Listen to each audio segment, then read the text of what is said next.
Ay, taktak pala. Sige, matalapsikan. Yan. Baka daw po ako matalapsikan. Kaya na. Yan.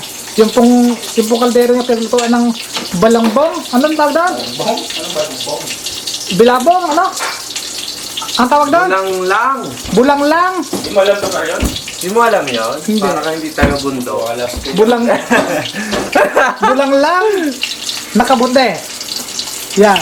Yan po. Ito, Pierre, bakit yung anak ng mayaman ko Ayan, sunog na. Anak mayaman yan eh.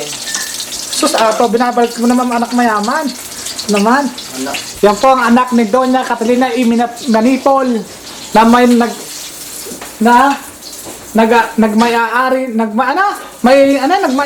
nagmay-aari, ano? Hacienda at isang mansyon napakalaki. Yan po, ang dating kapayat na si Sander. Ngayon po, isa nang... Oo, sabi tayo sa te. Oo, te. Wala dito. Okay. Bagal mo eh. Ano sasabihin? Ano Kain tayo.